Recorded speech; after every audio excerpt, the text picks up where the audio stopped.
মই আৰু মোৰ লগৰ কেইগৰাকী ওলাই আহিছোঁ মহামৃত্যুঞ্জয় মন্দিৰৰ অভিমুখে। প্ৰথমতে গৈ আমি চাকি, ধূপ, প্ৰসাদ এইবোৰ কিনিলোঁ। কিনাৰ পিছত প্ৰথমতে মন্দিৰ যাবলৈ লওঁতে এজন পণ্ডিতে ক'লে কি প্ৰথমতে আপোনালোকে চাকি জ্বলাই লওক। সেইকাৰণে আমি প্ৰথমতে চাকি জ্বলাওঁগে বুলি ওলালোঁ। চাকি জ্বলাই থাকোঁতে মনটো কেনেকুৱা ধৰণৰ শান্তি লাগিছে মই বুজাব নোৱাৰোঁ। কাৰণ প্ৰত্যেকগছ চাকি বৰ ধুনীয়াকৈ জ্বলিছিলে। আৰু কেইদিনমান ধৰি পেলাই মনত বহুত অশান্তি চলি আছে মানে। কিবা নহয় কিবা চিন্তা, কিবা নহয় কিবা বেয়া হৈ আছে। সেইকাৰণে বৰ দুখত আছিলোঁ। সেইকাৰণে চাগে ভগৱানে তেখেতৰ ওচৰত আশীষ ল'বলৈ মাতিলে বুলি মনতে ভাবিছোঁ। আৰু বহুত বছৰ ধৰি আচলতে মই এই মন্দিৰ ভাগলৈ যাম বুলি যাব পৰা নাই। কিবা নহয় কিবা প্ৰত্যেকবাৰে কিবা অসুবিধা ওলায় আৰু মই যাব নোৱাৰোঁ। আৰু ভিডিঅ' কৰি থাকোঁতে পতককৈ মোৰ হাঁহি উঠি গৈছিলে। আকৌ নিজকে সংযত কৰি আকৌ মানে চাকি জ্বলাবলৈ ল'লোঁ।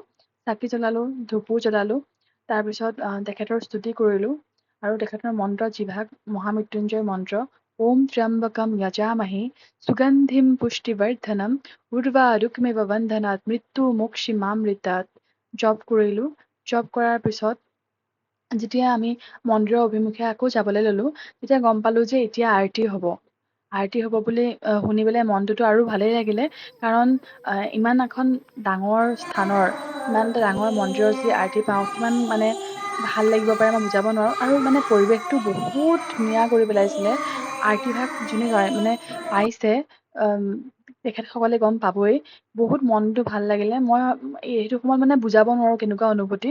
ভিতৰত ফোন এলাও নাছিল কাৰণে মই গোটেই আৰতিটো ভিডিঅ' কৰিব নোৱাৰিলোঁ। সেইকাৰণে এটা ক্লিপেই লৈ ৰাখিলোঁ আৰু বাহিৰ ফালৰ পৰাও।